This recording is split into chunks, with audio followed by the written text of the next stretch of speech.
Todo comenzó con sueños inquietantes y luces antinaturales en el cielo. Muchas noches en vela pasaron, acurrucados por el miedo a los espectros que acechaban la mente, y esa privación de descanso era en sí misma una maldición. Los ánimos decayeron, las familias se fracturaron, y los gobernantes se enojaron con sus súbditos que cayeron en la distracción y los chismes. Decían que había algo en el aire, una maldición aún por llegar, una hora funesta que amenazaba con convertir la sensación de inquietud en un euro palpable de terror. Pesadillas hechas realidad se sentieron por todas las tierras, prometiendo un destino mortal o un terreno abstracto de olvido. A medida que las noches se hicieron más largas, comenzó el solsticio oscuro, una temporada de descontento que creció hasta cubrir con su sombra incluso el alma más vigorosa. En unas zonas del reino de la muerte lo llamaron el largo Helmetsat o el Helmetsatet.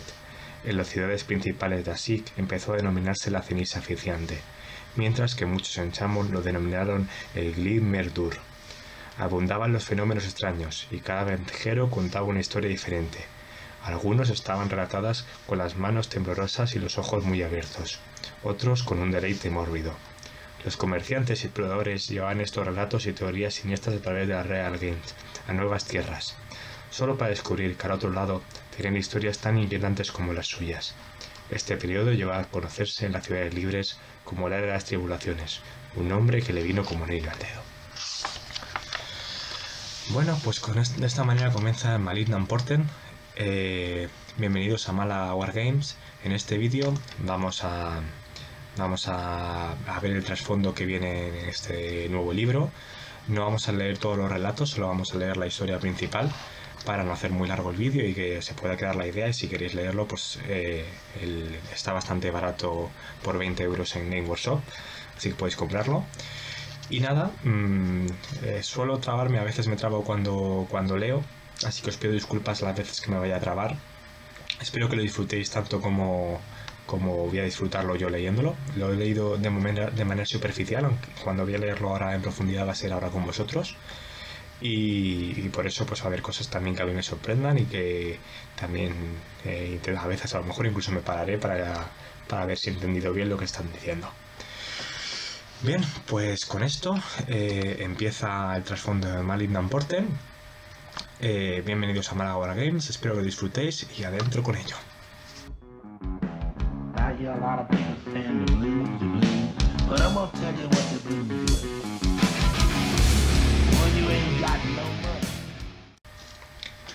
El ascenso del caos. Hace mucho tiempo, en medio de la expansión interminable de los reinos mortales, el rey Sigmar forjó un imperio poderoso. Bajo su mirada atenta, un gran número de civilizaciones surgieron bajo su dominio. Sin embargo, en el turbulento reino del caos, ojos envidiosos fijaron su mirada en esta utopía. Los dioses oscuros buscaron modificar la realidad a su propia imagen horrible. Cuando el mundo entró en erupción, en un torbellino de magia y fuego, el dios Sigmar se fue arrojado al vacío etéreo, quedando a la deriva sobre Malus, el corazón ardiente de su planeta destruida. Fue el gran Draco Dracotion quien lo encontró en su lugar sin luz y lo llevó a los 8 reinos. En estas realidades en expansión, unidas por vías arcanas y cada una gobernada por un aspecto de la magia primordial, había nacido de la muerte del mundo que era. Explorando nuevas tierras, Sigmar descubrió que las culturas nativas de los mortales primitivos habían formado enclaves de seguridad precaria en medio de las tierras salvajes frecuentadas por monstruos. Bajo la guía del dios rey, estas culturas asediadas fueron convertidas de tribus nómadas aisladas en grandes reinos y civilizaciones de orden. A medida que pasaron los siglos, los seguidores de Sigmar construyeron monumentos elevados en honor a su deidad y forjaron lazos firmes de hermandad y comercio con sus vecinos. Pueblos humildes se transformaron rápidamente en metrópolis en expansión. Se crearon obras de artes y canciones que conmoverían el alma, y en todos los reinos mortales la luz y la esperanza de la razón destellaban frente a la oscuridad. Entre tanto, Sigmar buscaba por todos los rincones a sus dioses compañeros, aquellos que había conocido en el viejo mundo.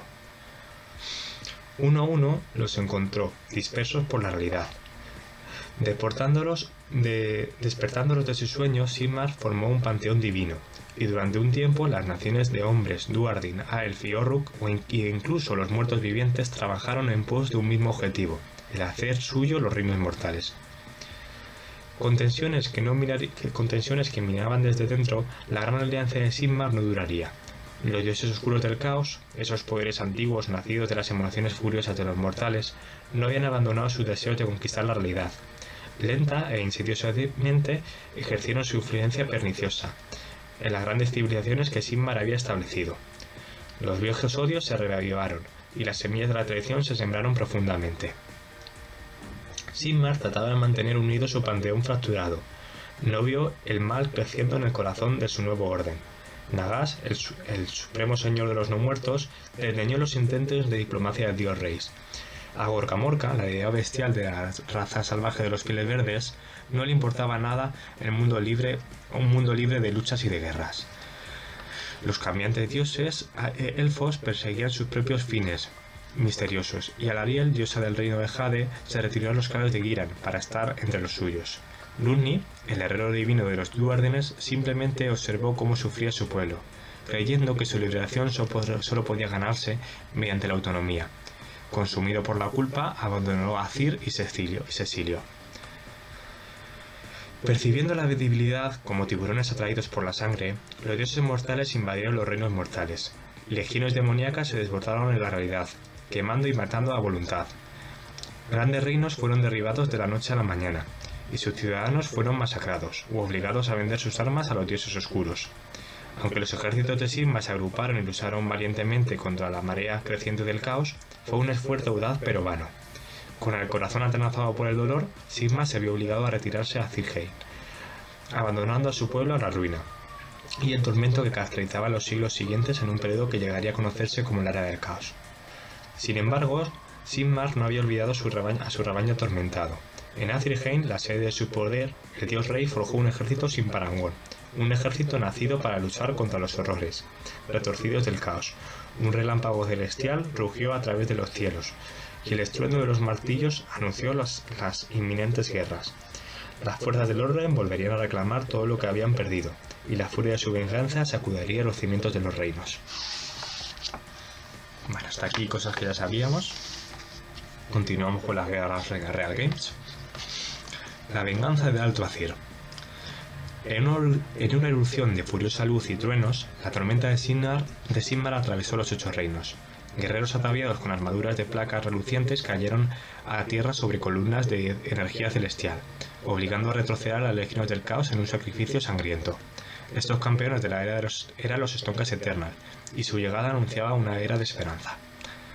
El largo aislamiento de Sigmar en el trono de Azir no fue fácil.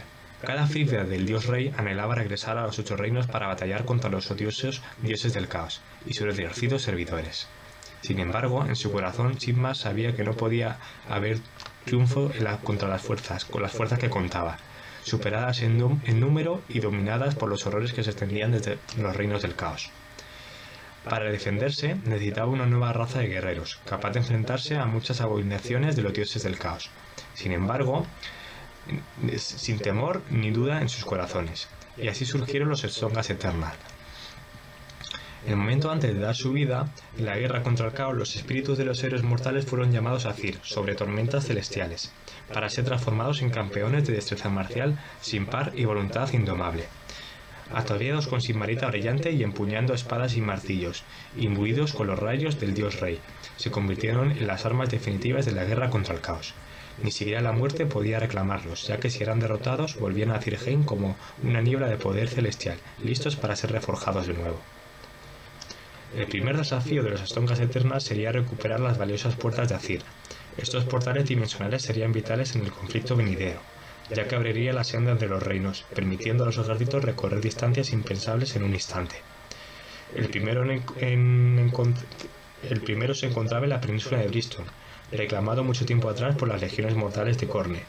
Los Cameros Sigmar, primeros entre las fuerzas de los Stonkas Eternal, fueron lanzados al campo sobre rayos celestes. Liderados por el valiente Lord Celestian Bandus Hammerhand, esta fuerza de punta de lanza se enfrentó al Goretit Kurguskul, una de las fuerzas mortales más poderosas de Khorne, el dios de la sangre. Avivados por la perspectiva de combatir a un enemigo nuevo y digno, la horda de berserkers enfebrecidos cayó sobre los Stonkas Eternal. Tras una lucha dura y sangrienta, los guerreros de Dios Rey rompieron la retaguardia del ejército del caos y abrió la primera puerta a Cir, despejando el paso para los ejércitos de los cielos. El primer enfrentamiento de las guerras de Alhain se había decidido a favor del Dios Rey, pero aún quedaban muchas batallas por librar. La batalla que siguió se estremeció en los reinos hasta su núcleo. Grandes huestes de demonios y bárbaros babeantes cayeron sobre las Stonecars Eternal y sus aliados, llevando a la rabia incandescente con su intrusión en sus dominios. Sin embargo, los Stonecars Eternals no serían rechazados. Los campeones de Sigmar se esforzaron, reclamaron una Realgame tras otra. La sangre de paganos y salvajes se derramó a borbotones. Entre los ejércitos del orden también hubo muchas bajas. Los servidores del caos, hechizos de poder tras una era de masacre y conquistas, demostraron ser enemigos mortales, y muchos guerreros nobles fueron enviados de regreso a Cir. Aunque los Stonecars Eternal eran a todos los efectos inmortales, no eran inmunes ni a la espada ni a un hechizo. Cuando caían en batalla, sus cuerpos podían rehacerse, pero cada nueva forja los despojaba un poco de su humanidad. En este enfrentamiento final, turbulento ante las grandes fortalezas de las Omnipuertas, portales fortificados que conducían desde cada reino al nexo disputado de las Realgames denominado Todas Partes, las Realgames llegaron a su fin. Las fuerzas de Sigmar habían ganado un territorio valoso, pagado a un alto precio, estableciendo nuevos puestos de avanzada y levantando ciudades del orden, que siguen altas y orgullosas hasta el día de hoy. Sin embargo, incluso ahora, esta frontera tan reñida no está segura. Las huestes del caos atacan diariamente a sus odiados enemigos, y las tribus de pieles verdes han alcanzado nuevas cotas de furia salvaje por el creciente conflicto. Mientras tanto, Sig, el reino de la muerte, el poder de la magia neuromántica aumenta cada vez más cada día que pasa. Bueno, hasta aquí con lo que sabíamos y ahora vamos a leer sobre los reinos mortales. Los reinos mortales. 8 realidades inmensas penden del vacío sin estrellas, cada una gobernada por un aspecto diferente de la magia primordial. Estos mundos tienen un alcance enorme, más allá de la medida de las mentes mortales. Salpicados de antiguas maravillas y ruinas asoladas, albergan peligros indescriptibles. Son los reinos de la vida, las bestias, el metal, el fuego, la muerte, las sombras, la luz y el cielo. Debido a la destrucción del mundo que era, grandes concentraciones de magia fueron expulsadas al vacío cósmico. Lentamente, esta materia sobrenatural comenzó a fusionarse, dividiéndose de acuerdo a leyes misteriosas pero inmutables que las mantenían unidas, hasta convertirse en 8 realidades esféricas, cada una dominada por una sola fuerza elemental. Con el tiempo, la esencia mágica que comprendía cada uno de estos reinos cristalizó, formando paisajes de escala y grandeza sorprendentes. Así nacieron los 8 reinos. Alrededor de los reinos hay una gran extensión de magia desalineada, un vacío uniforme como el vacío etéreo o la gran nada.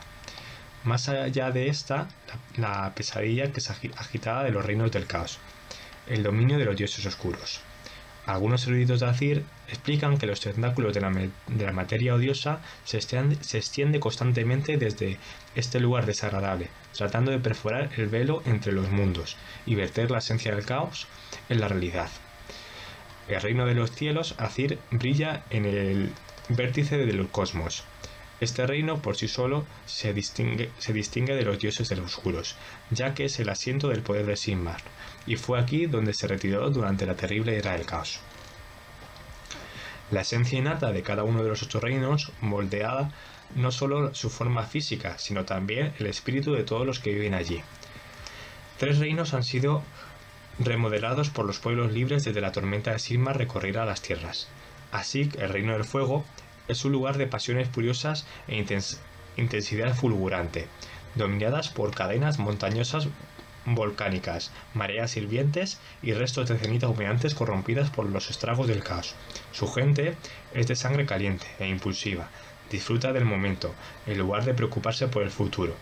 Sus vidas brillan con fuerza pero brevemente. Chamon, el reino del metal, es una serie de subreinos a la deriva, y océanos mutantes y siempre cambiantes. unidos por vínculos místicos como la invención enloquecida de un alquimista omnipotente. Samon engendra armas mercuriales. El cambio es constante en el reino del metal, especialmente desde que Zin se lo reclamó y lo deformó más allá de los límites de la cordura mortal. Los que sobrevivieron al flujo enloquecedor del arquitecto del destino trajo a sus tierras natales han aprendido a aceptar el cambio de la existencia y la necesidad de adaptarse a su voluntad. Por último, Giran, el reino de la vida, es un lugar de crecimiento y abundancia. Aquí ciudades vivientes de vides y ramas se extienden para sombrear la luz del sol, mientras vastos océanos de hierba cristalina inundan el aire con sus melodías evocadoras. El pueblo de Giran una vez celebró la alternancia de una docena de estaciones diferentes con la armonía de la naturaleza. Desde la llegada del caos están trabados en una batalla constante por la supervivencia contra la corrupción, la entropía y la plaga propagada por Nuble. Los portales antiguos denominados Real Games conectan los 8 reinos entre sí y también comunican ubicaciones dentro de cada reino. Estos pasajes unen el vacío entre los mundos, permitiendo a las almas intrépidas viajar entre ellos. Las Real Games pueden adquirir muchas formas. Algunas son arcos inmensos de árboles desgastados, cubiertos de ruinas y glifos de protección. Otros parecen estanques negros y aguas de agua fría o círculos de piedra cubiertos de niebla. Otros son aún más esquivos y solo aparecen cuando las constelaciones están alineadas y los presagios son certeros. El toque del caos ha distorsionado muchos de estos pasajes mágicos, permitiendo a los dioses oscuros derramar sus legiones malignas desde la realidad, desde los reinos infernales del reino del caos a la realidad. Luces en la oscuridad. Las victorias de Sigmar en las guerras Real Games iniciaron una época de renovación y consolidación. Ciudades grandes se erigieron sobre las ruinas del pasado, se fortificaron con máquinas de guerra potentes y se protegieron con huestes relucientes de Azirheim. Poco a poco, el culto a Dios Rey comenzó a extenderse por los 8 reinos una vez más. Las Estoncas Eternal habían logrado muchas conquistas durante sus campañas iniciales contra el caos. Franjas del territorio enemigo habían sido reclamadas a un alto precio y luego fueron consagradas con la sangre de fieles y eliminando cualquier mancha de corrupción. Sigmar quería asegurar que estas tierras reconquistadas, deseaba establecer un imperio renacido, una red de grandes ciudades que servirían de refugios y bastiones para las tribus mortales dispersas que habían quedado muy asoladas por los ataques del caos. Esto no sería una tarea sencilla, ya que los dioses oscuros distaban de haber sido derrotados y lanzaban nuevos ataques contra su dominio con bastante regularidad. Hammerhall, la ciudad de Oscolas, fue la primera fundación del nuevo imperio del dios rey. Esta metrópolis se construyó alrededor de un portal inmenso situado entre los reinos del fuego y el reino de la vida. En realidad son 2 grandes asentamientos gobernados como uno solo. Hammerhall Asekak es el corazón industrial, una expansión urbana protegida por muros imponentes y estruendos del engranaje de los fortines de la Shinon Well. Hammerhall Giran es un espejo verde de su ciudad gemela, una ciudad vergel ubicada en medio de una fecundidad suntuosa de Giran. Grandes focos de lava canalizados desde Hammerhall a Sikaf mantienen a raya a los interminables bosques de Gira y a cambio Hammerhall Giran aporta grandes cantidades de agua curativa y mercancías raras. Más asentamientos siguieron a las primeras cabezas de playa. Esto está mal escrito. Más asentamientos siguieron a las primeras cabezas de playa. Las Semillas de la Esperanza, un trío de poderosos bastiones, se establecieron en Giran. La ciudad viviente, Progenium y la fortaleza de Agua Gris son sus nombres, y todas se forjaron en el crisol de la batalla.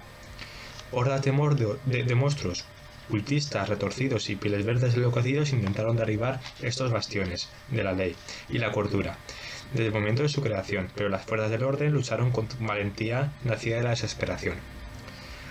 Los habitantes de los bosques, conocidos como los Sylvaneth, vinieron en ayuda de los pueblos de Sirman y sus aliados, y en una serie de batallas trascendentes consiguieron acabar con el asedio de la oscuridad. Las semillas de la esperanza son más fuertes que nunca. Años después de estas campañas sangrientas, las fuerzas del dios rey establecieron muchas nuevas ciudades, cada una construida alrededor de la sombra formidable de una tormenta.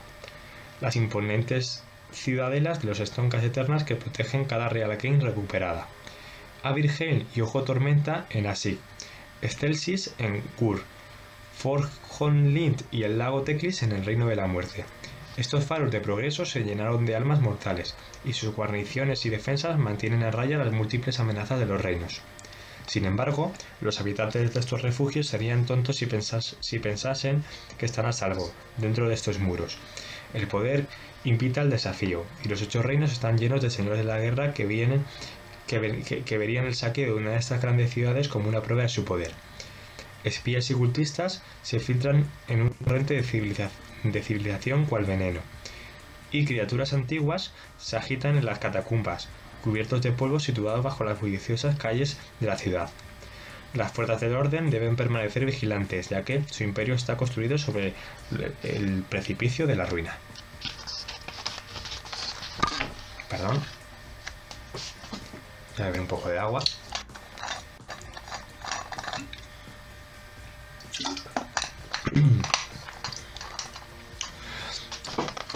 Al principio, la ruina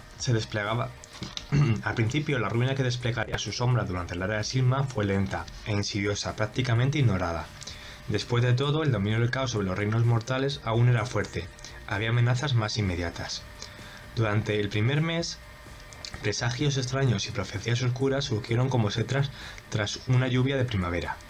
Si un granjero apartaba una mazorca de maíz, no encontraba hileras de granos de maíz, sino restos de dientes humanos.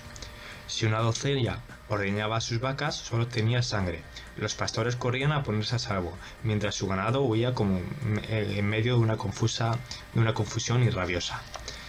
En las aldeas costeras, poblaciones enteras desaparecían de la noche a la mañana, y la fría bruma de la mañana se arrastraba como una serpiente marina a través de los edificios vacíos. En las colinas, los viajeros que buscaban ayuda llegaban a aldeas y pueblos con sus habitantes comatosos, pero flotando a la altura de la cintura en el aire, o durmiendo inmóviles bajo sus cámaras. Los molineros despertaban al amanecer para encontrar cadáveres atados a las aspas de sus molinos de viento. Los cimientos de los palacios encontraban huellas sangrientas que aparecían de la nada y manchaban las losas recién fregadas. Incluso la tierra se hizo eco de estos presagios. En los jardines y cementerios crecían rosas que goteaban sangre humana. Apestaban a descomposición. Su vegetación espinosa ahogaba plantas sanas. Acababa con exuberante vegetación. Seres oscuros tambaleantes aparecieron en la superficie del mundo. Enjambres de insectos con rostros cadavéricos se agitaban y enturbaban el cielo. Polillas que arrastraban el polvo revolotearon en las corrales y bibliotecas. Escarabajos carnívoros surgieron del lodo seco, y en las playas clavados sus mandíbulas afiladas en todas aquellas que se acercaban. Los entes más grandes y portadores de tinieblas y fatalidades vagaban a voluntad, porque aparecían en tal número que los pueblos libres no tenían ninguna posibilidad de mantenerlos a raya. Los cornejas granaban y castañaban en todos los campos, atacando a pájaros más pequeños que en grandes bandadas, solo para dejar los cuerpos de sus víctimas mutilados sin comer. Perros negros babeantes con ojos enrojecidos frecuentaban los cruces de caminos a medianoche, en cacerías indescriptibles. Espantapájaros horribles, mitad hueso, mitad paja, agitaban sus harapos incluso cuando no había viento, y a veces agitaban las alas para volar de espaldas hacia los campanarios de templos y ayuntamientos. En todas partes donde un animal enfrentaba o crecía cerca de la muerte, miraba acusador a cualquiera que lo mirase, como si estuviera al tanto de algo que ningún otro ser viviente supiera. Durante el segundo mes ocurrieron las primeras muertes, ya que los presagios empeoraron, para convertirse en maldiciones letales. Las tenues luces del pantano traían a los incautos para que se ahogaran en pantanos de turba, para que se cayesen en tumbas abiertas, donde los cadáveres se retorcían y los desgarrasen. En las cocinas de las ciudades, los cuchillos se trinchaban, repiqueteaban espontáneamente de sus bosques o incluso atravesaban la habitación para empalar a sus dueños. Los cementerios cobraban vida, y manos esqueléticas surgían de la tierra para agarrar los tobillos de transeúntes, y no los soltaban. En esos lugares las víctimas se convertían en cadáveres, agarrando a los que le perseguían hasta que se extendían cadenas de cadáveres por muchos cementerios. Nadie podía negar que los fenómenos estuvieran relacionados con Sigil, y en cada reino las supersticiones antiguas y nuevas se hicieron cada vez más populares. La reacción de muchos asigianos fue quemar todo lo que brillara, llevando velas encendidas para poder cauterizar su piel, e incluso usarlas para prendas de vestir, creyendo que cada trozo chamuscado o resto de cera caliente provocaría una aguda punzada de dolor que los mantendría concentrados y vivos. Los de Gira, que adoraban el ciclo eterno, vieron que el ocaso conducía a la estación de la muerte como siempre, pero al buscar la bendita luz del sol del renacimiento y los brotes verdes de las semillas en primavera, no encontraron nada. Muchos giritas hicieron ofrendas con sus escasos suministros de alimentos esperando que el ciclo de las estaciones se renovase, pero sus gritos de ayuda no fueron escuchados. Murieron de hambre. Los de Sig conocían la naturaleza de los no muertos y respondieron con un sentido práctico pésimo. Unos envolvían a sus difuntos en vides de espino, otros excavaban para enterrar a sus muertos boca abajo en fosos profundos o enterraban a sus parientes en jaulas de hierro para que en todo caso no se levantaran y no pudieran atormentar a los que caminan a la luz del día. Sin embargo, los discípulos de la muerte eran muchos y prosperaron en la oscuridad. Incluso en el Tuathir se tuvo la noticia de estos presagios amenazantes. El dios Reis tuvo poco tiempo para relatos de penurias e infortunios, porque sabía que en su pueblo sufría nuevos infiernos, cada día en nombre de una gran causa. Solo cuando uno de sus generales de confianza se acercó a él, visiblemente preocupado, Sigmar decidió actuar. Y al hacerlo cambió el destino de los reinos mortales. La reacción de Sigmar a los presagios de muerte que se extendían por los reinos mortales no era aventurarse en Sig para que Nagash le rindiera cuentas. Tampoco pretendía amansar a sus ejércitos y enviarlos a ataques preventivos contra las fortalezas de los muertos. Sigmar ya no era un dios guerrero que lucharía con la idea como su arma y la furia colérica como su fuerza motriz. Se había vuelto sabio, impregnado de conocimientos fruto de la derrota como la victoria, y por ese motivo se había vuelto más poderoso que nunca.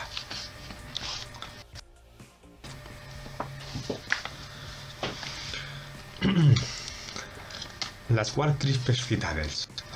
Las Wall-Crisper Citadel son fortalezas impresionantes construidas sobre meteoritos lanzados por Sigmar. Estos monolitos, enviados por el cielo, llamados piedras adivinatorias por los que descubrieron, son potentes fuentes de magia celestial, y quienes los dominan obtienen el poder de la profecía. La primera acción del dios rey tras tener la noticia de las visiones de Baldur's Hammerhard fue subir las escaleras que conducían al Silmaril, a la alta estrella de Sigildrid.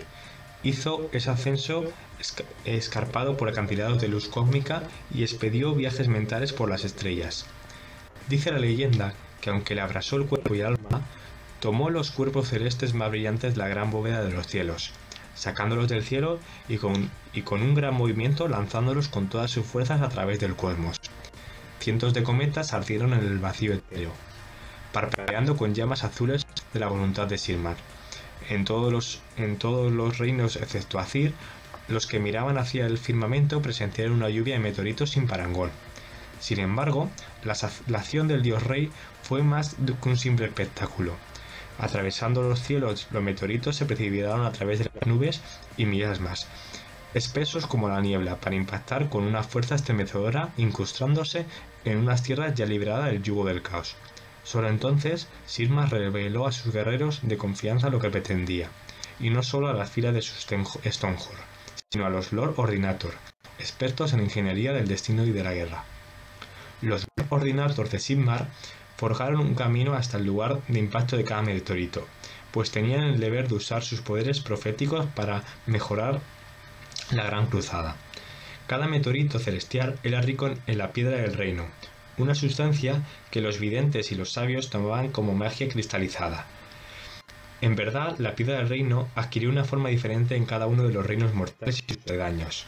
En Asig, por ejemplo, era como un carbón denso que ardía permanentemente, con un fuego primordial, mientras que en Plagapolis era un mineral negro verdoso oscuro, tan funesto como un fragmento podía matar lentamente a su portador solo por tenerlo cerca.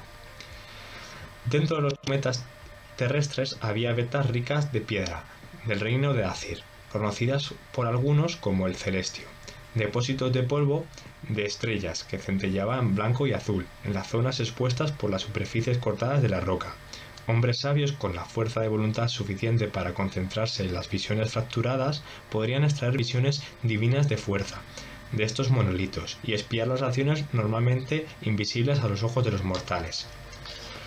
La voz sobre su poder se corrió rápidamente, ya que las ciudades como Excelsis habían comprobado que incluso un destello del futuro podía tener un valor incalculable. Cuando los Lord Ordinator, enviados por Sigmar, llegaron donde estaban los monolitos, muchos ya habían sido reclamados por magos y videntes de las ciudades libres más cercanas. Se habían construido andamios, escaleras e incluso viviendas alrededor de cada piedra adivinatoria. Y muchos contaban con almenas y anarcoscopios abovedados que podían ajustarse mediante mecanismos dentados en su interior. Los Lord Ordinator reclamaban rápidamente estos lugares como suyos, y las Warcrypt Citadel estaban en manos de los sabios de unas ciudades de Sigmar, o guarnecidas por los Frigwald La llegada del Lord Ordinator ya había sido predecida por los augurios, y se las cedían sin problemas. Si quien la había ocupado pertenecía a otra raza cuyo linaje se remontaba al panteón de Norden de Sigmar, el esplendor y la autoridad belicosa del Ordinator solía bastar para convencerlos de ceder el mando. Las que estaban en manos de agentes de la oscuridad fueron asediadas por los Lord Ordinator y las estongas eternas enviados junto a ellos. Sus ataques eran tan repetidos como los usurpadores fueron expulsados de las Warcrypt Citadel. Fueron reclamadas por sus legítimos dueños rápidamente. En algunos casos, estas victorias no fueron más que los primeros ataques de una guerra más amplia por el control que vio como una Warcrypt Citadel cambiaba muchas veces de mano, ya que incluso los chamanes primitivos de las razas salvajes se daban cuenta de que eran valiosas, y que quienes fueran lo bastante astutos como para usar su poder profético serían enormemente recompensados. Aquí nos cuentan sobre los cuatro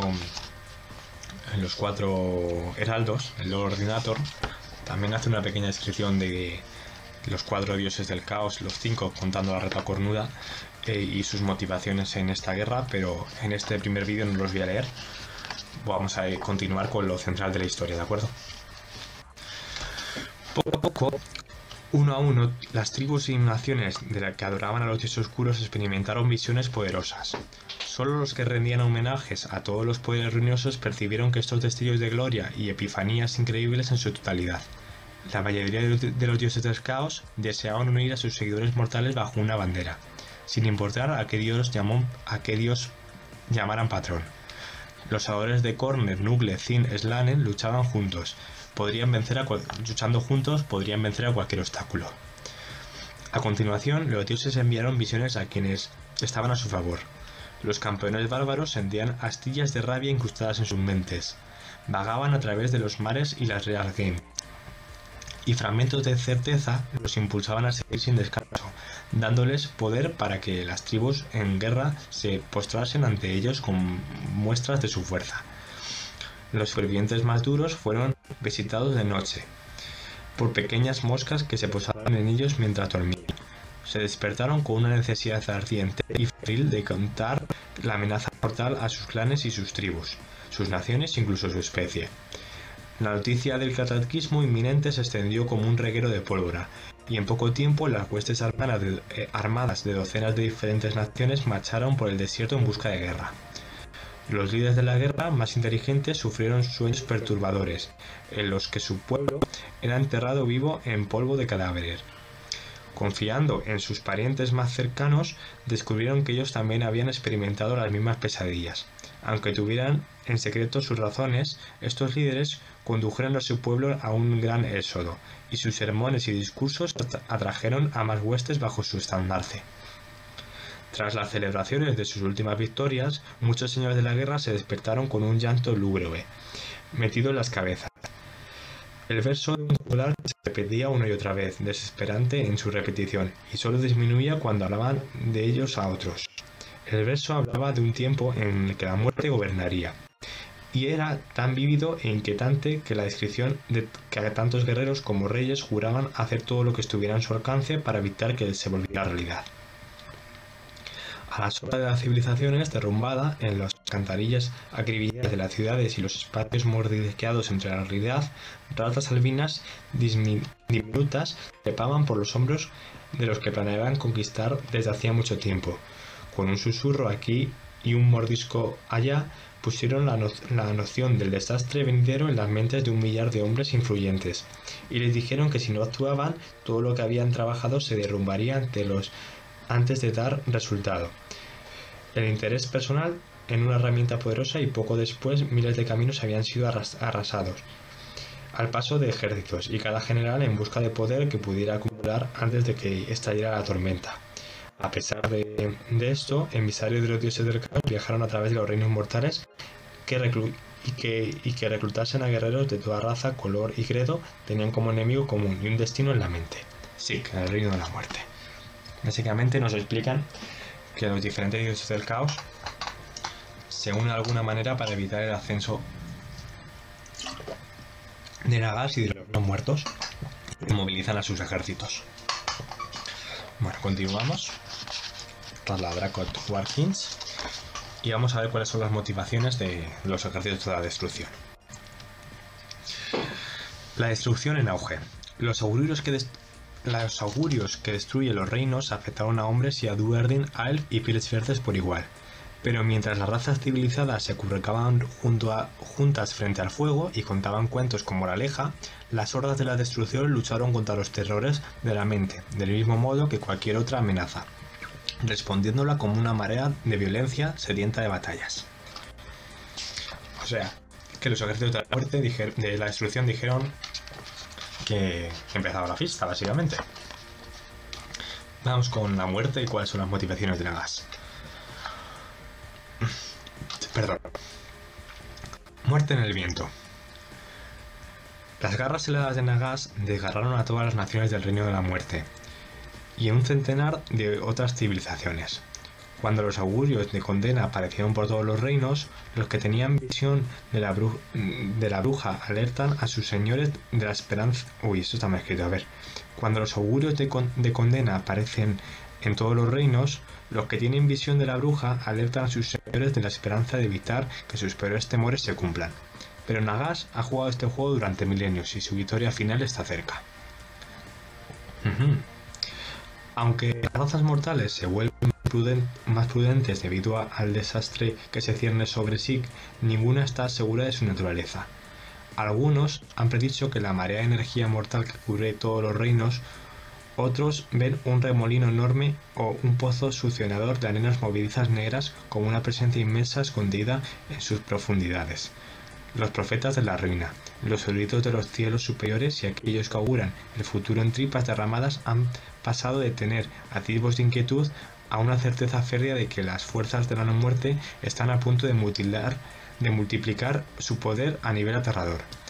Sin embargo, mientras los que tendrían que detener a Nagas están poniendo en marcha sus planes, el gran nigromante está llevando los suyos a un clima que sacudirá los reinos.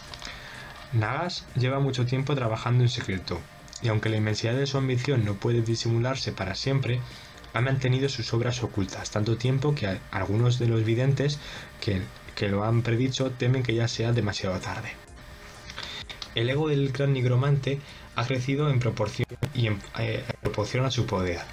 Recientemente ha vuelto a regodearse, asegurando que su victoria es inevitable, ya que la estructura gigantesca que está construyendo, una pirámide invertida de piedra del reino vitrificada, está casi acabada. O sea que está construyendo otra pirámide más. Nagas le encanta construir pirámides.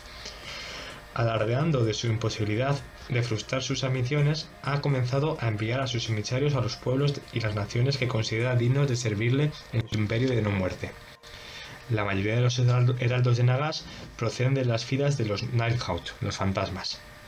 Estos seres etéreos pueden flotar incluso a través de las defensas y muros de las fortalezas más sólidas, para llevar la palabra de Nagas a los santuarios interiores y a los aposentos de sus víctimas. Los heraldos más comunes de esta hueste espectral son los Kin o Sador. Estos traidores a los vivos aún poseen una buena parte de su antigua personalidad, aunque se trate de una versión retorcida y malvada de la misma. Son líderes de la guerra magníficos y a menudo viajan por los reinos a la cabeza de una gran horda de espíritus incorpóreos. Los Kin of Sador eran generales en vida. Son igual de astutos en la muerte. Quienes reaccionan violentamente a la sugerencia de servir a los ejércitos de Nagash suelen hallarse en la misma noche esa misma noche tienen que participando en una batalla una de las batallas de palabras, sin que esa lucha desesperada de supervivencia contra una hueste de espectros despiadados.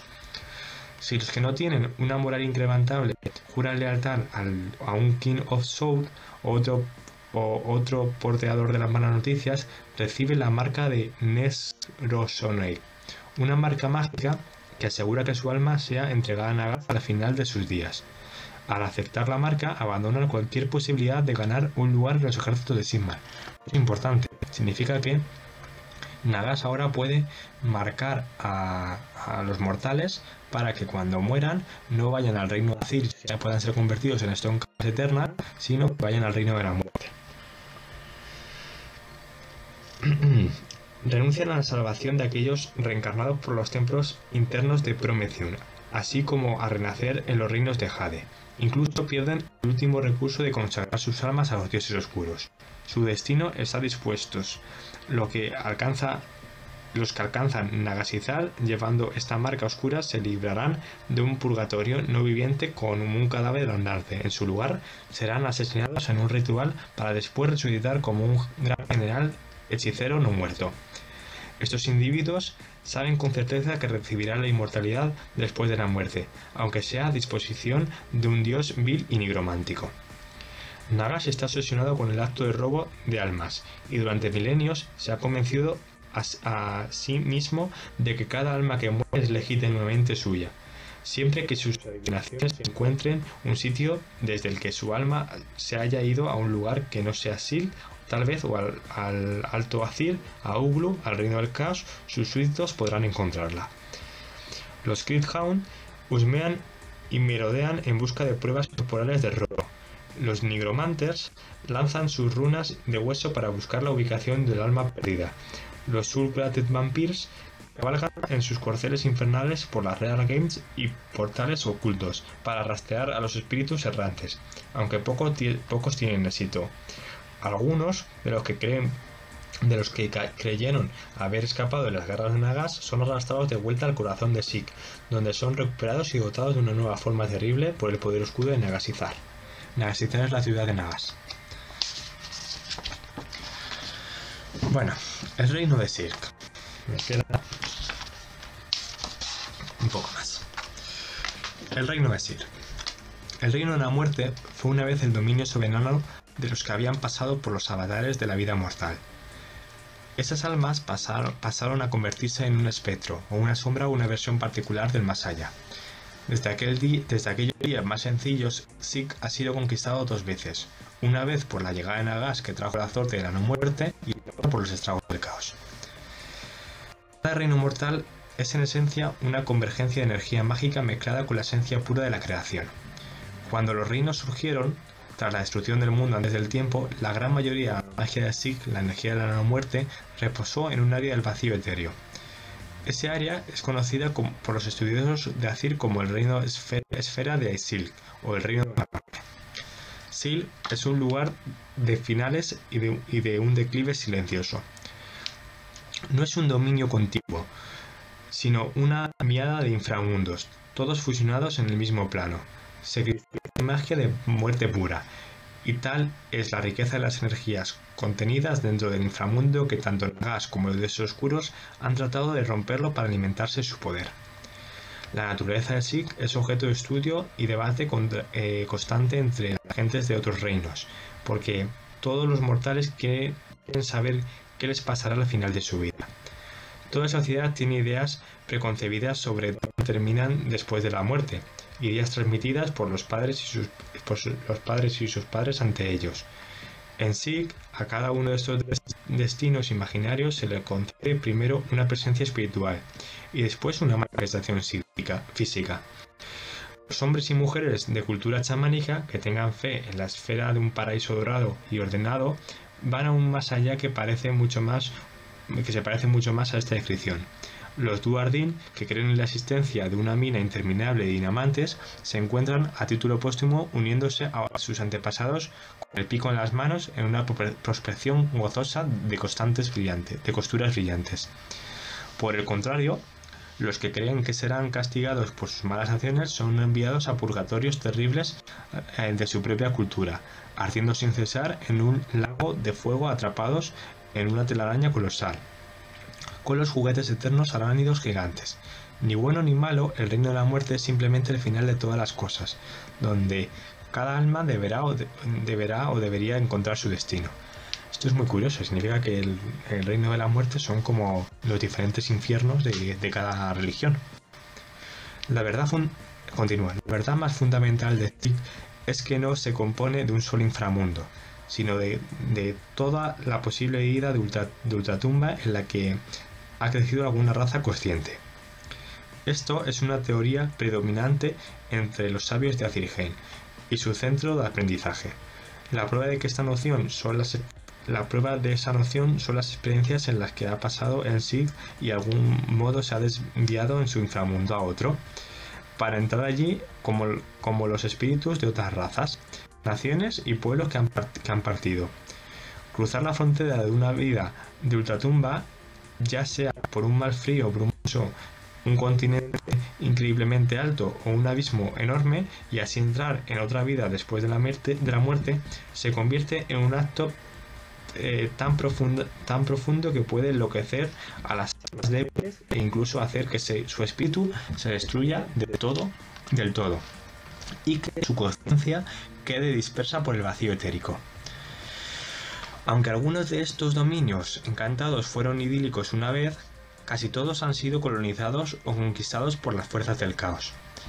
En algún momento sus tierras han sido deformadas, fortificadas y se han fundido en horribles nuevas formas gracias a los dioses oscuros.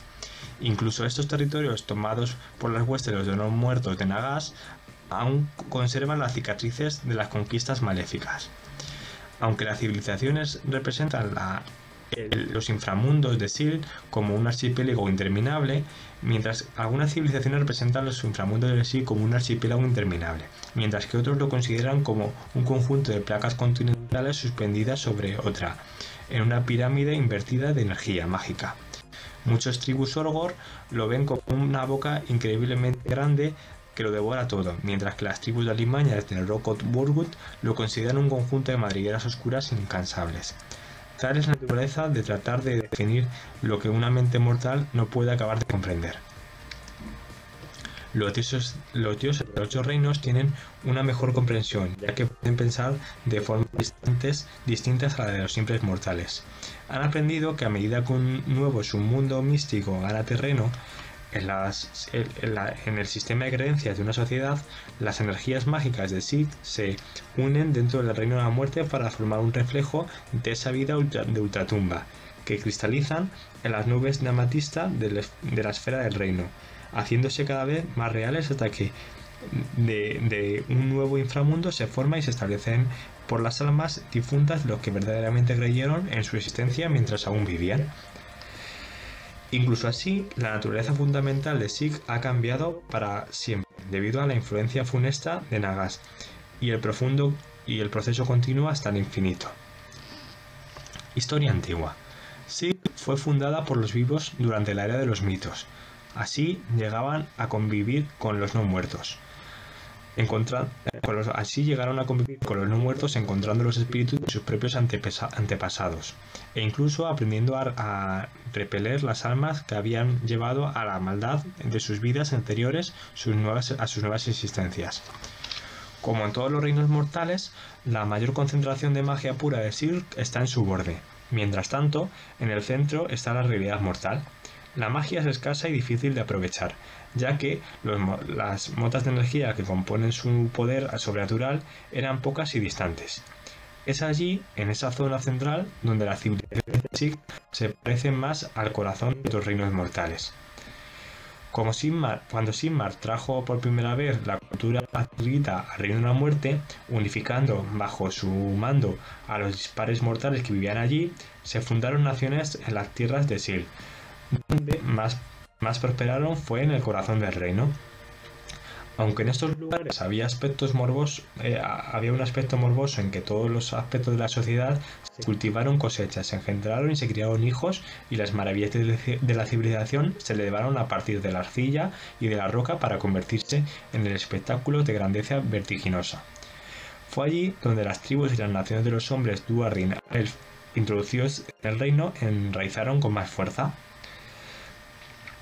La gente de las tierras interiores del Silk florecieron innovando y creando nuevos avances en cada año que pasa. La música conmovedora y los faroles de amatista llenaron los cielos sobre sus territorios por la noche, manteniendo a raya el miedo y la desesperación con el brillo de la civilización. Durante varias generaciones, las tierras interiores prosperaron y muchas otras con ellas. Las piedras preciosas, creadas a partir de las presiones aplastadas de los estratos subterráneos y extraídas por los Duardin y gremios humanos, llegaron a ser tan comunes que valían menos que la buena carne. Un toro engordado valía más que el salario de un año en muchos asentamientos de Sil. El comercio con el reino de las bestias, establecido por los príncipes amatistas a través de la red de portales penúltima, qué nombre, veía que como cada año se importaban un gran número de carros de carne salada y rebaños de ganado. Sin embargo, en los bordes del reino, la civilización era casi imposible de encontrar. Allí abundaba la magia de la muerte, tanto que muchas de esas zonas eran hostiles para la vida. Los viajeros que se aventuraban allí envejecían 100 años en un día, perdían su energía vital o se volvían cada vez más delgados y menos sustanciales hasta que finalmente se transformaban en fantasmas solitarios. Los pioneros y exploradores pronto aprendieron a evitar tales lugares y en su lugar se interesaron por los submundos que se habían unido para estar cerca del corazón de Sil. Allí, los vivos coexistieron con los muertos en un centenar de naciones diferentes. Durante un tiempo, el orden y el progreso reiniciaron, porque Nagas aún había proyectado su sombra sobre las tierras. En los albores de la era de los mitos, Nagas había despertado para encontrarse enterrado vivo bajo un gran montículo de montañas atrapado por el cataclismo que había destruido el mundo. Fue Sigmar quien lo liberó de este destino, porque el dios rey esperaba ganar un aliado en su gran búsqueda por llevar el orden a todos los reinos. Siendo una criatura de justicia retorcida, Nagas hace honor a sus deudos, al igual que castiga las transgresiones de sus contras. Atraídos por el poder del inframundo, el gran nigromante estableció su hogar cerca del centro de Sil, para controlar mejor cada encarnación. Al principio Nagas y sus servidores no muertos trabajaron junto al panteón del Order para construir la civilización de Sigmar, pero el dios Rey en su misericordia había liberado a un enemigo poderoso, y al hacerlo puso en marcha una cadena de eventos que pondría a Sil en más peligro que nunca. Tumba Arena. En cada reino mortal, las energías de la magia convergen en una sustancia conocida como Piedra del Reino. La de Sil toma la forma de gránulos de arena en tonos que varían del malva al amatista o al negro. Se dice que cada grano de arena está intrínsecamente ligado al fin de una determinada cosa o persona, y la vida de un mortal se puede medir por la cantidad de tumba arena que se une a su espíritu. Si un hombre dotado para las artes arcanas fuera lo bastante fuerte para vagar por las dunas informes de Sil, podría encontrar su propio hilo de arena, capturarlo en un reloj de arena e invertir su flujo extendiendo su vida significativamente. Los desiertos de Sil son tan malignos y peligrosos que su poder no puede conseguirse fácilmente. Ningún mortal puede manejarlo realmente, pero Nagas encarna las energías de la no muerte y las ata fácilmente a su voluntad. Al principio, el plan del gran nigromante de apoderarse con todo Sil era sutil y casi imperceptible, Cuando las fuerzas de los dioses oscuros alcanzaron preeminencia, vio su dominio disputado e incluso conquistado por los ejércitos del caos durante la Guerra de los Huesos, pero no permitió que esto interfiriera en sus planes. Cambió sus bases de poder cuando fue necesario, las reconstruyó después de cada desastre y continuó haciendo girar las redes de su gran plan.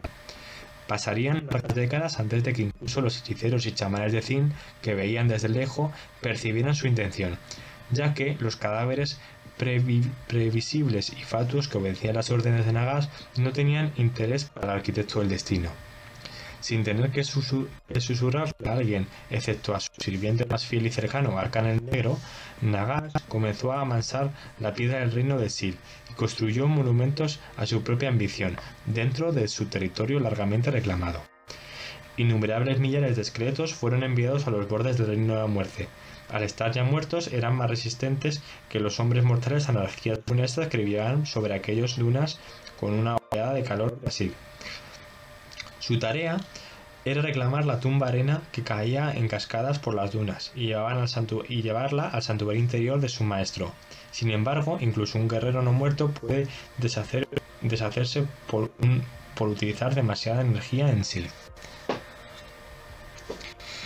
Cada esqueleto tomó un solo grano de la tumba arena del borde del reino, acortando inadvertidamente la duración de aquellas corrientes de vida que robaron y las desplazó cuidadosamente con cuidadosa atención a lo largo de 10.000 lenguas de distancia. Esta es la primera vez que podemos ver de qué tamaño es más o menos los reinos mortales, 10.000 lenguas de distancia de radio. Los no muertos esqueléticos no se cansan y no sienten aburrimiento ni albergan dudas. Así cadenas de sirvientes se extendieron por la tierra, como colonias de hormigas que recolectaban granos de azúcar de una despensa que llevarían al hormiguero, mientras las generaciones de vidas mortales iban y venían. Estas legiones de huesos acumularían una gran cantidad de arena sepulcral a las órdenes de Nagash, una cantidad tan enorme que ha cambiado la naturaleza de Sil. Nagash vitrificó esta piedra del reino con su propia magia oscura, convirtiéndola en ladrillos duros de obsidiana, de la sustancia conocida por los sabios como el cristal lumbrío. Inadvertido para todos salvo para los muertos, empezó a construir nuevos monolitos de este material extraño cerca de Nagashizar, usando grupos de trabajo de esqueletos animados por movimientos frenéticos de relojería de sus supervisores nigrománticos. Nagash inició la construcción de monumentos ciclópegos que dominarían el horizonte. El más grande de todos sería la Gran Pirámide Negra, una estructura colosal construida al revés en el corazón del reino de Sil. Las órdenes y remolinos de energía de Sil empezaron a caer en cascada por el cosmos, provocaron la materialización de presagios oscuros en los otros reinos mortales, y muchos reinos de nigromancia y muchos hechizos de nigromancia levantaron más muertos vivientes de lo que pretendían, pero pocos sabían la verdadera causa del fenómeno. Los videntes y adivinos de Sil tenían una idea del desastre que se cernía en el horizonte. Sabían que no podían hablar abiertamente de ello, para que no se les viera desafiar los planes de Nagash y pagar por su transgresión. Con una eternidad como esclavo no muerto, ese sería el castigo. Los profetas y visionarios de otros reinos que creyeron que la amenaza era real reunieron a sus ejércitos y en algunos lugares hasta invadieron Sil en masa pero las obras del gran nigromante ya cubrían la tierra. Los altares piramidales invertidos de piedra mágica y obeliscos con runas estaban repartidos en cientos de lugares donde la magia era potente, aunque uno de ellos suponía una amenaza mayor. La Gran Pirámide Negra. Cuando la tormenta de Sigmar irrumpió en las tierras, el esfuerzo de Nagash durante eones ya estaba en marcha. Había anexionado docenas de inframundos, había vencido y consumido a los dioses menores de las muertes que gobernaban. A pesar de que consiguió mucho poder con ello, cada conquista era secundaria para su verdadera agenda. La ejecución del gran plan de Nagash fue tan lenta que pocos comprendieron su majestuosidad y escala. Ninguna deidad estaba libre del ego y muchos vieron el colosal monumento piramidal que construía sobre Nagashizar. con la arrogancia de alguien acostumbrado a imponer su propia adoración. Nadie se dio cuenta de que dentro del exterior liso del edificio había una red de túneles y tubos colocados impecablemente que resonaban y en cierta medida canalizaban la energía del vacío etérico. Ni los aliados ni los enemigos de Nagas se dieron cuenta de que habían reunido una cantidad tan grande de tumba arena que en un solo punto, y Nagas se había asegurado de que la mayor concentración de energía mágica de Sil ya no estaba en su borde sino en su centro. Era un trabajo de ambición cósmica que si completaba tendría consecuencias verdaderamente terribles. Bueno, esto es el fin de los tiempos 2, en el cual Nagas está de nuevo construyendo la pirámide negra, acumulando magia. Todavía no sabemos para qué. Imagino que para controlar al Sil, pero no sé si también el resto de reinos mortales. Terminamos con esto. La marcha condenada. Con abundantes portentos oscuros, videntes y profetas de todas razas trataron de mitigar esta nueva ruina. Docenas de heraldos lideraron huestes de Sil para atacar el poder del gran nigromante. Probablemente iban a morir, pero fueron, porque no estaba en la naturaleza de estos líderes quedarse sentados y ociosos y no hacer nada mientras Nagas consolidaba su poder. La primera hueste del caos que llegó a las tierras interiores de Sil fue la de Marak Sky. Se trataba de una guerrera de confianza del círculo interior de Arsagon, que había ganado su reputación en las arenas de Baran-Pens. Tenía una carrera jalonada de conquistas sangrientas. Aunque joven, su ingenio era tan afilado como su espada. Los chamanes y sacerdotes de una veintena de tribus del caos habían previsto su llegada, y con la determinación de Marakark y su fuerte personalidad unida a los señales y augurios de los dioses oscuros, ella los había unido como uno solo. Los ejércitos de Marakark marcharon a través de los fuegos abisales que conducían a Sil, desafiando el beso sellador de la mente de aquellas Real Games, para emerger en el reino del más allá. Las tribus de Bloodbund de las colinas de Macloochin y así actuaron como vanguardia, como una hueste de poderosas Rock Glitters en retaguardia. Había prometido a los líderes de ambos ejércitos un festín de violencia y no iban a quedarse decepcionados. Los ejércitos del caos no se preocupaban demasiado por la preocupación ni por el sigilo, así que el paso por los fuegos abisales estuvo marcado por los gritos de la guerra y las banderas ondeantes. Su paso fue observado por muchos ojos curiosos, entre ellos los efectivos de Slangan Sturkentik, que Furgiter Kamar, el heraldo de la destrucción, que había predicho un gran wag. En Sil, el Grot, el Goblin, hizo sus propios preparativos, sembrando la idea de que seguía las órdenes del caos mientras permanecían fuera de la vista, y luego, cuando la hueste de Marakark se viera envuelta en una batalla contra los ejércitos de los muertos vivientes de Sil, atacar a los supervivientes para adjudicarse una victoria contundente sobre la cultista del caos y los no muertos. Las hordas de Blondhot fueron las primeras en ser atacadas por los habitantes del Reino de la Muerte. Los espíritus de aquellos que habían matado en las llanuras del cielo sangriento y que después habían sido devorados en la fiesta oscura tras la batalla, las estaban esperando, ya que los fantasmas de Sil tenían recuerdos muy largos y también saben cómo leer los augurios de la guerra.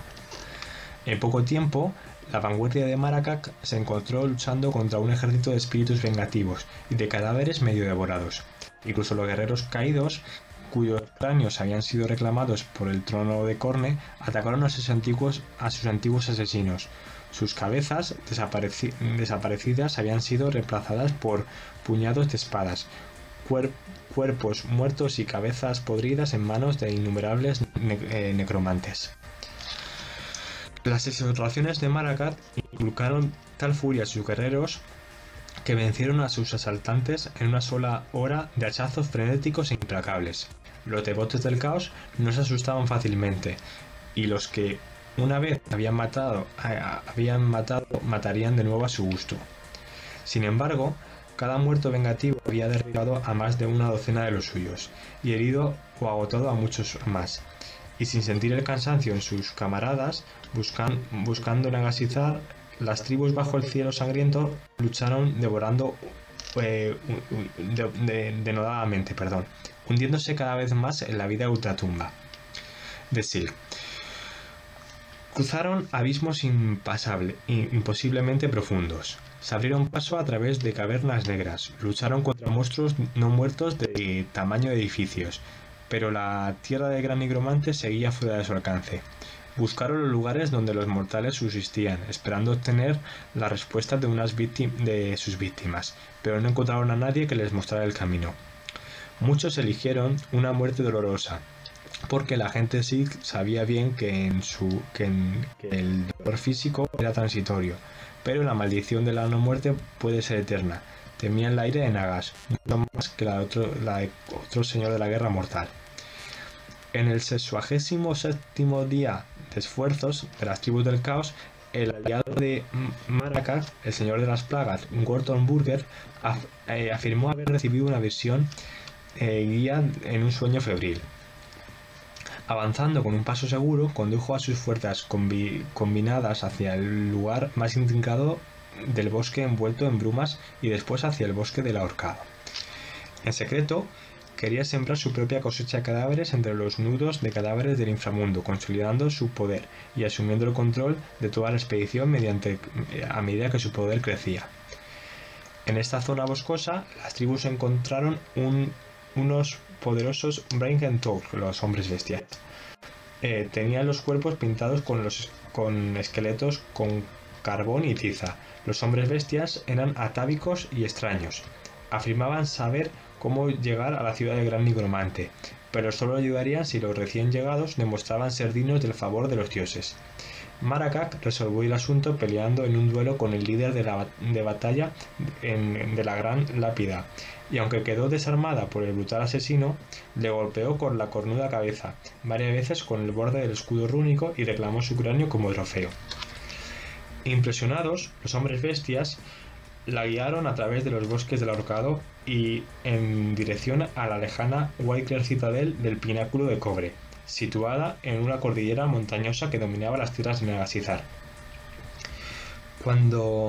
Contento de ver partir a Maracas y consolidar su nueva base arbórea, Lord Burger, el de Nurgle, permaneció allí. Ordenó a sus hombres que fortificaran el corazón del bosque de ahorcado. Allí construyó un enorme edificio de huesos, roble retorcido y piedra verde y negra. Después de ver una profecía en la que su ejército moría a manos de las guadañas espectrales, instruyó a sus hechiceros a colocar runas en los muros de la Dreadfort para convertirla en un fantasma de una niebla inofensiva. Fue una sabia precaución, pero no bastó para salvarlo de la que estaba por venir. La noche en que se acabó de construir la fortaleza, su guarnición fue atacada por Hatewires, los jinetes etéricos que subían desde bajo la tierra para sabotear sus defensas. El Kinosor llamado Krendel iba al frente, enviado por Arkan el Negro para asegurarse de que los intrusos no interferían en la gran tarea de Nagash. Fue él quien se enfrentó a Burger en combate singular y decapitó con su espada antigua. Con eso, la batalla pasó de ser un asalto sorpresa a una defensa desesperada. Ni un solo Rombritek sobrevivió aquella noche, porque ni siquiera ellos podían resistirse frente a enemigos que se desvanecían entre las brumas, golpeados por armas sobrenaturales que podrían penetrar las armaduras más gruesas y luego se desvanecían como si estuvieran hechos de humo. Esa noche incluso los devotos más incondicionales de Nurgle conocieron el miedo. Entretanto, Maracas consiguió que sus guías bestiales a través del polvo de Osin siguió a sus guías bestiales, a los hombres bestias, a través del polvo de Osinial. Con los hombres bestias para guiarla consiguió avanzar bastante, pero en poco tiempo fue interceptada por una nueva raza de enemigos. La Mortician Cabrel de Albins o de Hendelhammer A ver, la Mortician Chamber, una cámara mortal de los Stonecaster Eternal, entiendo, de Anvirs o el Hendelhammer. Estas tropas habían bloqueado esa zona de Ossian desde que el Lord Ordinator Borus Starstrike había llegado a ellos desde el Alto Azir.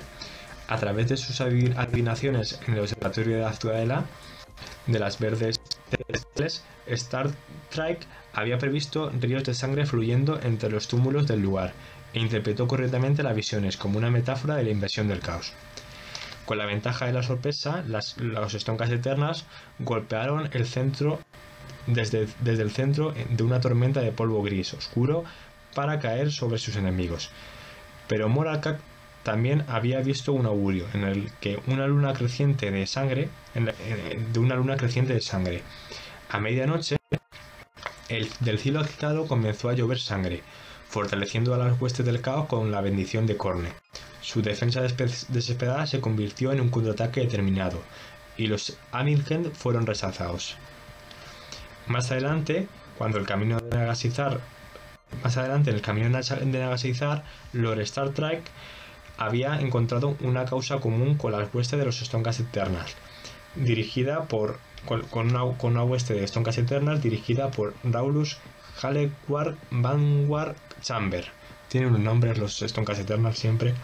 Juntos hicieron un gran progreso al destrozar las extrañas procesiones de esqueletos que azotaban las tierras. Tras la tercera victoria sobre un ejército de no muertos como este, Starstrike consultó a las estrellas y vio que había eliminado solo una fracción de su número. Miles más de estas procesiones seguían acechando los páramos hacia Nagasizar.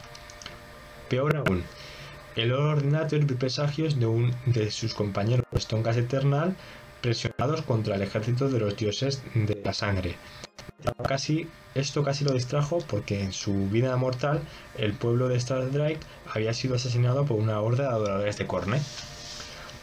Cuando Raulus Hallewalker, el otro Stonecaster Eternal, tuvo noticia de ello, preguntó repetidamente a Starstrike cómo podría dejar que sus hombres murieran otra vez. Su agudeza se había desvanecido después de luchar todos los días durante meses, así que el temperamento de Borus finalmente estalló.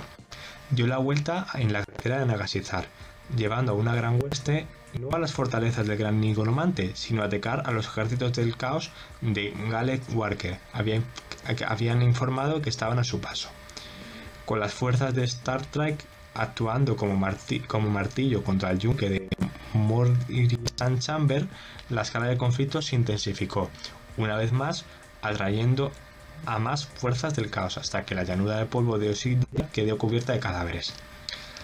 A medida que la luna roja se elevaba, la sangre caía en torrentes de los cielos, hasta que cada combatiente quedó empapado en sangre. El suelo se volvió húmedo y traicionero, revelando tumbias antiguas bajo sus pies, y pronto lo que había comenzado como un enfrentamiento de líneas de batallas había degenerado en una lucha cuerpo a cuerpo desesperada e indisciplinada.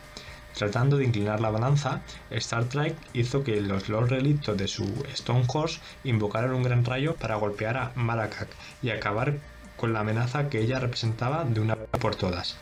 En el culmen del ritual de tempestad, un rayo gigantesco explotó partiendo la tierra, con una boca bostezante que tragó a Moralkak y a sus campeones. Al hacerlo, reveló un conjunto de catatumbas subterráneas que habían permanecido mucho tiempo debajo de la llanura. Dentro de ellas, un nuevo enemigo, una hueste de Goblin Moonclad de goblins negros. Había seguido a los invasores del caos. O sea, que rompes el suelo y del suelo salen goblins. Cojonudo. Por las madrigueras subterráneas que atravesaban esta parte de Sil, gritando de indignación porque su astuta estrategia se hubiera visto obstaculizada. Sagar-Sin-Murkak ordenó a sus hordas atacar a los Stonecaster Eternal y a los Blackwood por igual. O sea que tenemos ya Order, destrucción y caos peleándose. Con las fuerzas de la incursión del caos aliadas en la batalla contra el asalto enérgico de las Stonecars y una emboscada desde abajo, el avance de las tres fuerzas sobre Corazón de Nagas se redujo a paso de tortuga y finalmente se detuvieron. El baño de sangre resultante duró 6 días, y el flujo reflujante de la batalla fue tan caótico que ni un solo ejército llegó a la sombra de Nagasizar. O sea que se pelearon entre ellos y ninguno fue a Nagasizar, que es lo que hay que hacer. En fin, en cuanto al aliado Borrus, el jinete Vanguard Galewater había desaparecido sin dejar. En cuanto al aliado de Varus, el jinete Vanguard Galewater había desaparecido sin dejar rastro. Cuando estaba seguro de que los invasores estaban trabados en una fútil batalla el uno contra el otro, se escabulló de la oscuridad, transformándose en un demonio sin rostro vestido con una túnica ondeante. Cacareando, el cambiante se dirigió hacia el extraño pináculo de cobre en el horizonte. O sea que este no era un Stormcast Eterna, sino que era el cambiante de Finch, que ha aprovechado esto para hacer que se peleen entre ellos. Su tarea había acabado y las piezas ya estaban en marcha. La esperada partida. Bueno, y aquí son unos pocos relatos más, en plan cronología de la era de las tribulaciones, esta era nueva de Age of Sigmar, que con esto termino lo que me queda. La era de las tribulaciones. Mientras los augurios malignos de ascendencia de Sith se extendía por cada uno de los reinos mortales, se vio asediado por nuevos peligros. Algunos de los pueblos más desaprensivos encontraron oportunidades pero la mayoría se dispuso para la batalla contra un nuevo enemigo, los muertos inquietos. Liderados por los que afirmaban haber visto el único camino verdadero para evitar el desastre que se avecinaba, lucharon con uñas y dientes contra la oscuridad. Bueno, el mensajero. A las tropas de Skythant de Abraham se les confiaron los hallazgos del Ordinator de los Varangensin. Bueno, esto va a ser un jaleo enorme, es buenísimo, y no sé si voy a ser para decirlos todos, pero voy a intentarlo. El Lord Ordinator Varangensin, que incluía información relativa al ataque de invasión de Khorne desde la tierra conocida como los Tragos de Kul.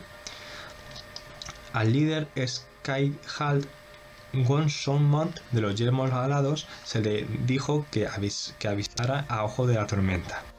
Antes de irse de Amirkal, consultó con los relictos de Avalanche of the Helderhammer, incluso cuando una tormenta se cernía sobre su cabeza. Muchos cuestionaron su decisión, incluso antes de irse, ya que la tormenta obligó a sus Skycutters a volar cerca del suelo. Su liderazgo se vio afectado cuando un pequeño contingente de efectivos de Skyhunt fue atacado por una gran hueste de jinetes de Slane, una fuerza tan rápida como sedienta de sangre. Al estallar la tormenta, su táctica se volvió clara, sabiendo dónde golpearía cada rayo. Gossaman atrajo a sus enemigos a una trayectoria destrozando sistemáticamente a la banda en una batalla que duró 6 agitadas horas.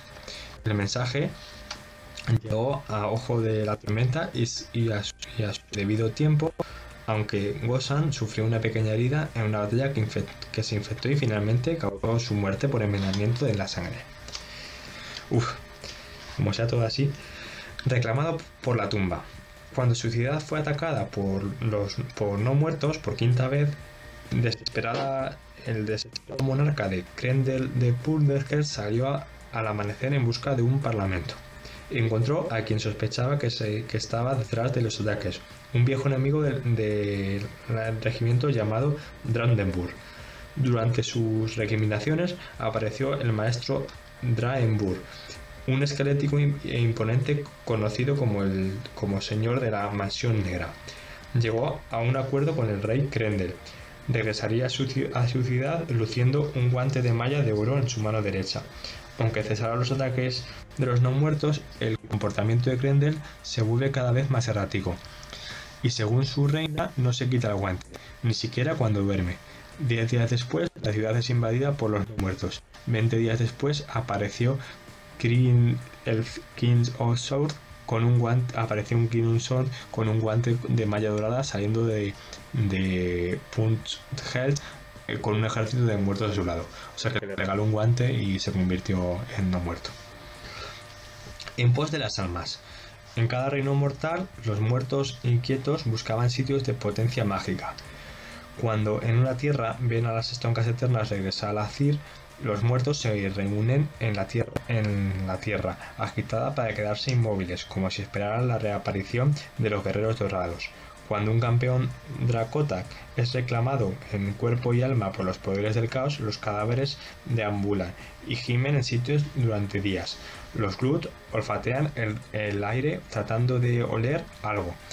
En el sombro de Ur, masas de esqueletos trepan uno encima de otros para formar columnas óseas que atraen a los elfos alados en la penumbra.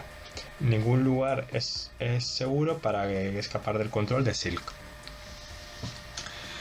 El enjambre y el vendaval de fuego. Los bosques, jardines y granjas a las afueras de Hammerhal Giran fueron atacados por enjambres voraces de langostas, escorpión y polillas cabeza de muertes. Hay tantos que incluso recorren un campo y se convierten en una horrible odisea. Además, devoran gran parte de cosechas de esta temporada. Los intentos de dispersarlos son en vano, y los aliados de Sylvanet de la ciudad afirman que los insectos no son de Giran. Aunque Hammerhal Giran tiene bastantes almacenes de grano para resistir su equivalente en Asquith, que depende de la comida Reino de la Vida, no recibe lo previsto a través de la gran portal de la ciudad gemela y empieza a morir de hambre. Tras un largo debate, el gran cónclave de la ciudad interpreta la trayectoria ardiente de Aetherlich, la estrella fugaz, en busca de un posible rumbo de salvación. Inspirados, reúnen a todos los magos brillantes que pueden encontrar y les ordenan invocar una gran tormenta de fuego en el firmamento, enlazando el infierno con los espíritus Dillan y maldiciones volátiles de Asik. Atraen a través de la Real Gain a Hammerhal Giran. Juntos, cuando están a punto de dejarlo caer sobre los enjambres invasores, una hueste de fantasmas se levanta en las tierras de cultivo de las ruinas y asaltan a los magos de fuego, pero son rechazados por los muchos ejércitos de Hammerhal. Las tormentas de fuego incineran hasta el último insecto antes de que los magos brillantes los liberen de los cielos. Sacaron el lanzallamas. Extracto de cráneos. De un lado a otro de los reinos, los líderes de las ciudades libres y las ciudades renacidas, reconstruidas tras la tormenta de Sirmar, reciben docenas de informes de los granjeros y recolectores de que los campos son estériles. Más inquietante aún, citan la causa como un extracto entero de cráneos bajo la tierra agrietada y reseca. O sea que hay cráneos bajo la tierra y por eso no crecen las cosas. El pacto temido. Las King of Sword apagan a través de los reinos mortales. Estos recuerdo que son los heraldos de Nagas, ofreciendo a los líderes de innumerables ejércitos el mismo trato del diablo que hicieron con Nagas, concentran sus esfuerzos sobre todo en sí. Es la nación guerrera de Halbosor que les consideran otra variedad monstruosa a ser eliminada, mientras que los principados amatistas a los que quedan o lo que queda de ellos tras la batalla de los cielos ardientes se unen para mantenerlos alejados. El terror que provocan no puede ignorarse fácilmente, y aunque la gran mayoría de los líderes rechazan su frío ultimátum, hay quienes se vuelven contra los suyos, en nombre de su supervivencia, dirigiendo a sus huestes a los brazos de los Mortag y los maestros inmortales a los que sirve. El cadáver de Sarspike. A ver, una historia sobre Sarspike. Las flotas de Barath Fintul se mueven a través del portal inferior de Margak, en los cielos del flujo viscoso, a pesar de que los sueños de su almirante Drenker Leifot se ven atormentados por el signo del cráneo ensangrentado. Los Threadmaster afirman ir en busca de nuevas vetas de oro etérico, pero en realidad buscan el Shadespire.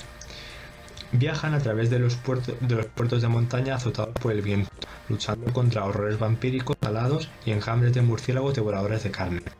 Tal es la habilidad de su almirante que logran atravesar la penúltima hasta el desierto de los huesos y la ruina de Shadespire. Varios grupos de búsqueda se trasladan al páramo urbano de la ciudad devastada, aunque solo regresan 10 Duardin. Hablan de estatuas vivientes extrañas y dimensiones penumbrantes. Llevan consigo un artefacto al que llaman espejo magnífico, en el cual está atrapada el alma más vanidosa que haya existido jamás. Envían un mensaje con sus descubrimientos a Barad Thinful por medio de un halcón mecánico, pero ninguno de ellos resiste en persona. Se han encontrado una reliquia en Shadespire. El gran diluvio. Hortículos Slimund, el del caracol, se ve como sus semillas caen en tierra baldía después de una batalla contra Nevik Black Talon en la costa de los colmillos. Inquieto, busca a un viejo aliado suyo, el gran demonio Rúticos Reynut, la gran inmundicia con nombre, en las profundidades del pantano de Snurgle. Al principio, Rúticos es escéptico con las preocupaciones del Limus por sí, pero cuando Slimux insinúa que Rúticos no puede llevar vida fecunda a Sith, Rainfander acepta el desafío. Un gran diluvio de aguas pútridas cae sobre las tierras exteriores de Sith, inundando las llanuras cenizas. Islas con cadáveres flotantes y gusanos gigantes se desploman, se hinchan en el agua saliendo a borbotones de las tierras. La población local y sus parientes no muertos luchan unidos, tratando de evitar las inundaciones y las mareas de demonios de plaga que traen. Empieza una gran batalla, pero como teme Slimus, el jardín de Nurgle no encuentra nada de interés en sí. O sea que el jardín de Nurgle no puede crecer ahora mismo en el Reino de la Muerte. El motor espíritu. El Great Sir Skaven Skyharder, o sea un héroe Skaven, busca una ruta hacia el poder arcano tras presenciar una visión del vacío negro y se adelanta a Sith a través de las madrigueras.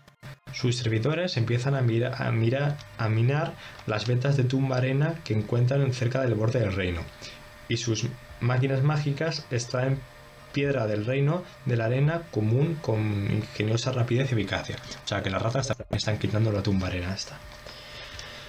Un gran número de espíritus malévolos se sienten atraídos por su diligencia, ya que andan perdidos cerca del borde del reino, donde las apariciones fantasmales están a la orden del día.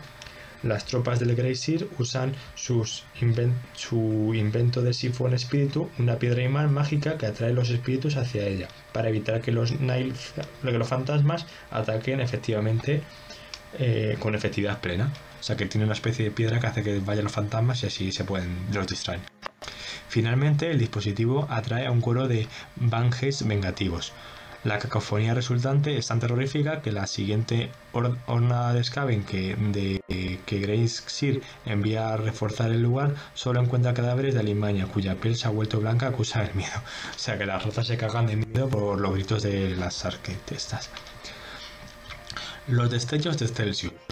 Los beneficios obtenidos de una profecía precisa pueden convertir una cuestión de ganancias y estatus en una de supervivencia, por lo que los fragmentos que se venden en la ciudad libre de Celsis aumentan hasta el triple de su valor. Cada uno de estos fragmentos diminutos extraídos de la lanza de Malus, que se extienden desde la costa de los colmillos, ofrece una visión del futuro. Conforme la era de las tribulaciones se afianza, se vuelven tan valiosas que la ciudad pronto está bajo asedio tanto desde fuera como desde dentro. Solo las manos duras de los King Excelsior, liderados por la figura aterradora del segador blanco, evita que la ciudad se sumerja en la miseria total. Recuerdo que Celsius es la ciudad esta que está en el Reino de la Muerte y que es del Order. Los famélicos Alfortur. Los Ogor Skorhul Alfortur, siendo lo bastante listos para ver los extraños augurios de la luna funesta, pero no lo suficiente como para interpretarlos, llevan su invierno eterno a través de las cavernas Mistern hacia Sir. Cada vez más hambrientos se lanzan al ataque cuando ven luces en el horizonte, pero con demasiada frecuencia los destellos que encuentran les conducen a cementerios llenos de carne en mal estado. Los muertos vivientes que los atacan son congelados por los mordiscos del invierno eterno, y luego destrozados por los Groot carroñeros lo bastante valientes para seguir las estelas de ogros. Esos Groots pronto se convertirán en fuente de alimento cuando los ogros atraviesen las llanuras yermas de Corteosioriano, así como poco después los corceles musculosos de las tribus de Vesticars son devorados. Cuando llegan a las tierras reclamadas por los Fighter Cult, Los ogros son poco más que famélicos gorgets cubiertos de piel y dominados por el hambre. Al encontrar hogar y una vivienda nueva en las cortes Fitzscourt de Corteca, aprenden a subsistir con la carne podrida de los difuntos. O sea que tenemos orcos que han aprendido a comer carne cruda porque no les ha quedado más remedio. A ver si tenemos algo de los Serafon, me da a mí que no va a salir nada. En las fortalezas caben de Plagopor, el elevado número de muertes se achaca a unos espectros sombríos, unos fantasmas que arrastran y unas figuras oscuras en la oscuridad que llevan cuchillas de pura oscuridad. El hecho de esta descripción exacta puede aplicarse a los adeptos mercenarios del clan Esik no se especifica abiertamente, ya que hablan de la conexión suelen ser la conexión suelen ser los siguientes en recibir la visita de un fantasma en la noche. Baratijas y talismanes. Un mercado de artilugios, de artículos arcanos que supuestamente funcionan contra las depredaciones de los no muertos prospera en Silk, con rutas comerciales adicionales establecidas para satisfacer la creciente demanda de colonos Azir. Algunas de estas baratijas proporcionan una ventaja decisiva cuando los no muertos aparecen, mientras que otras no son más que baratijas costosas que condenan a sus queridos propietarios a pasar sus últimos momentos gritando a modo de negación y terror. Me estoy quedando sin voz, así voy terminando. Una maldición en la victoria. Los ejércitos de Fonsornuka luchan tan denodadamente contra una hueste de Deathwater, de esqueletos, que amenaza con aplastarlos. Con cada uno de los miles de zombies no da igual que son los zombies, perdón. Con cada uno de los miles de zombies que componen la horda es derrotado durante los 3 meses que dura la batalla. La bruja encorvada que los levantó de sus tumbas, conocida como Morkat la bruja, usa sus últimos alientos para maldecir a los ejércitos para que se coman a los muertos. Es el primer paso en un camino oscuro que los llevará a una eternidad de canibalismo y delirio mortal, convencidos de que el maestro de Morak, Manfred von Caster, es un santo de la fe sin maldita enviado para liberarlos. O sea que les ha mandado un hechizo que hace que adoren a Manfred, cojonudo. Los tótems del Wak. Las tribus salvajes, convencidas de que de seguir al infame Skardan Skilmur hacia Sir, pronto son recompensadas por su fe. Casi todos los días están en apuros, emboscados, acosados, sitiados, aislados y rodeados por legiones de no muertos y nunca se lo habían pasado tan bien. En fin, los Krug montados en lobos llevan las noticias a otras concentraciones de pieles verdes en sí, y sus visiones extrañas se extienden de un chamán a otro por los reinos mortales, gracias al favor de Mork. El Wak, que acabará con todos los Wak, va concentrando fuerzas para señalar dónde están la mejor pelea. Snagar y los Warbosses a los que ha convencido para que lo acepte como consejero, levantan grandes tótems de roca, calavera y marcadores de tumba arena para sus colegas. Muchas de estas efigies gigantes cobran vida cuando el fragor de la batalla aumenta y se adentra en la refriega, antes de dirigirse hacia la próxima gran pelea con rastros de pieles verdes estridentes a su paso. Las ciudades gemelas. En Silk, de Twins Tower, Belgrund en Silk, las ciudades gemelas de Bergoth están siendo atacadas por visiones fantasmales y visitas espectrales. Risco Oeste es una ciudad construida desde cero por las huestes de Azir enviadas por Sigmar a raíz de las victorias de sus Stoneforge, y se la conoce como el centro del aprendizaje, cultura y gloria dorada. Su gente no tiene miedo de los auguros que asolan la tierra, ya que muchos han luchado junto a las Stonecast Eternal, y sus señores han hablado con el mismo Sigmar. Balleste, por el contrario, es una ciudad restablecida entre las ruinas de la que antaño fue una nación orgullosa, arrojada al polvo por el azote del caos. Su gente son los reclamados, tribus dispersas y refugiadas que se vieron obligadas a huir al desierto de Sil, antes de que las conquistas de Sigmar permitieran regresar a sus vidas anteriores. ven la llegada de tantos seguros y visiones oscuras como una advertencia terrible. Los sabios de ambas ciudades utilizan el faro de Berbegol, una torre extraña sobre los acantilados nebulosos del norte de la isla, para escudriñar el futuro, aunque reaccionan de forma diferente.